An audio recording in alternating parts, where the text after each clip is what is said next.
Swadika, good evening, and thank you very much for joining us for the evening edition of NBT World Brief right here on NBT and NBT World. I'm Cholapansan Rula. The Election Commission of Thailand and Meta Thailand has launched a joint training initiative for political parties and parliamentary candidates. The program focuses on the lawful and responsible use of social media platforms to ensure creative and transparent communication during the election period. According to Secretary General Sawang Bunmi, this collaboration is essential for maintaining the credibility of modern elections as technology plays a central role in voter engagement. Sawang stated that the training covers advertising regulations and practical tools that help candidates communicate efficiently without violating the law. He revealed that the Commission's Electronic Campaign Management Center, or the e-War Room, has already logged 34 text-based complaints and 5 video submissions. Most reports involve aggressive or offensive language, and the Commission is currently coordinating with the Ministry of Digital Economy and Society and the police to investigate and remove unlawful content. Head of Public Policy for Facebook Thailand, Yingyot Lee Chai Anand, announced that a dedicated task force has been formed to monitor risks during the campaign. Meta is implementing measures to remove harmful content such as hate speech and is also collaborating with independent fact-checkers to limit the spread of misinformation.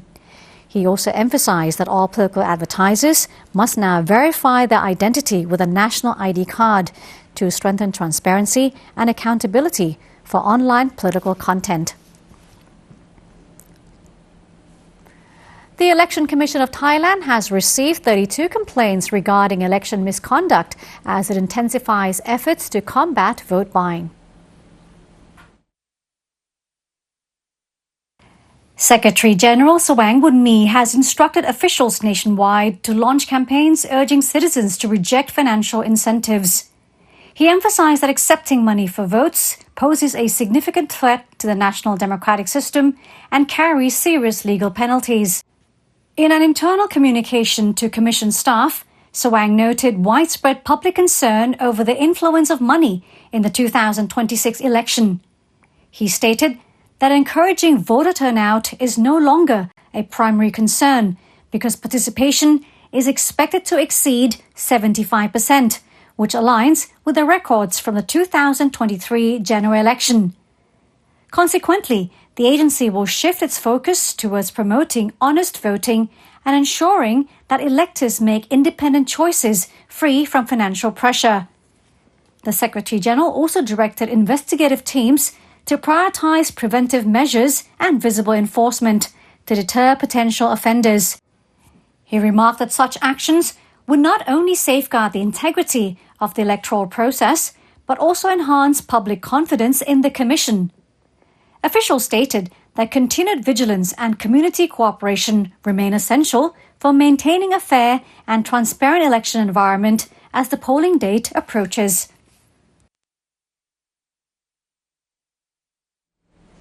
Ban Somdet poll has released survey results revealing that the majority of Bangkok residents receive scam calls or messages at least once or twice a month. The survey conducted by Ban Somdet Chao Phra Ratchapat University found that impersonating government officials is the most common tactic used by criminals to deceive the public. Authorities are being urged to increase legal penalties and improve detection technology to combat these persistent call center gangs. About 35% of respondents reported receiving fraudulent calls or messages through line and SMS once or twice per month.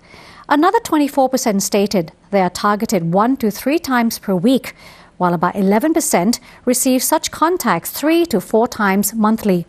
The most frequent scams involve individuals claiming to be from government agencies, that's at about 59%, followed by impersonations of delivery services at 51%, and investment scams involving stocks or cryptocurrency at nearly 42%. The survey found that while more than 62% of residents did not fall for the scams, about 7% reported losing assets to the criminals.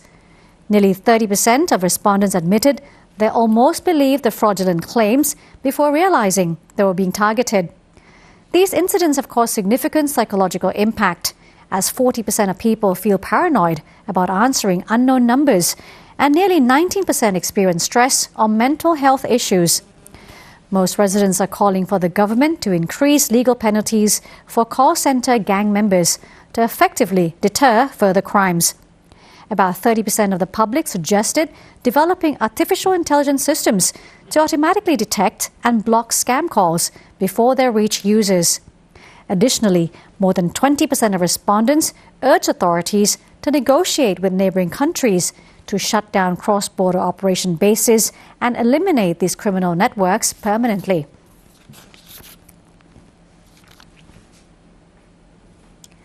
The Department of Disaster Prevention and Mitigation, or the DDPM, will conduct a nationwide test of its self-broadcast mobile emergency alert system tomorrow.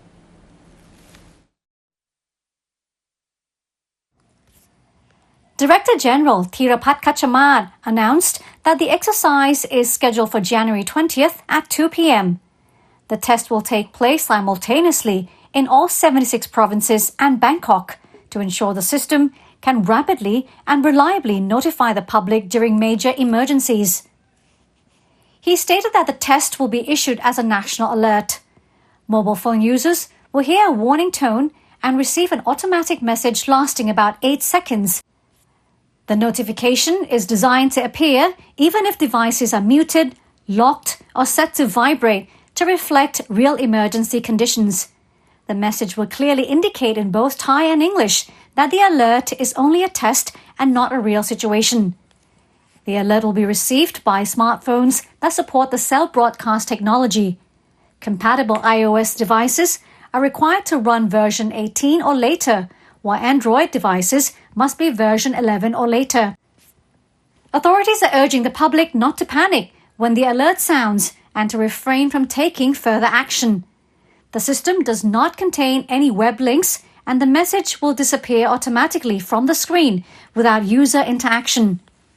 This nationwide drill is a critical step in confirming that emergency warnings can be delivered quickly and comprehensively to the public. The initiative aims to protect lives and reduce confusion should a real disaster strike in the future. The department maintains that a robust and verified alert system is essential for national disaster preparedness and building public confidence in state emergency communication infrastructure. And to the final story in this segment, SIMILAN National Park has announced a successful hatching of 51 green sea turtle hatchlings this season. Park Chief Siriwat Subsai reported that the young turtles emerged on January 16th. The hatchlings came from a nest located on Koh Mieng Beach in the Andaman Sea. Officials consider this event a significant sign of hope for marine conservation efforts in the region.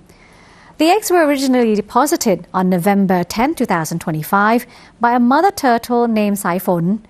Park staff monitored the nesting site closely from the first day the eggs were laid. Out of a total of 62 eggs, 51 successfully hatched into young turtles. Authorities stated that this hatching rate is higher than the general average for the species in the wild. The high survival rate is attributed to intensive protection measures, including strict management of artificial beach lighting. These efforts prevented the hatchlings from becoming disoriented and also ensured they could reach the sea safely. Tourism activities were also restricted in the area to minimize disturbance to the mother and her young. Green sea turtles typically take about 20 to 30 years to reach maturity. These hatchlings are expected to return to the same beach in 2 or 3 decades to continue the nesting cycle if they survive environmental threats at sea. Well, that's it for today's edition of NBT World Brief, but do stay updated with the latest developments right here on NBT and NBT World. For more stories, of course, simply scan the QR code on your screen to access our full coverage across all media platforms. I'm Cholapan Sanarula. Bye-bye now. สวัสดีค่ะ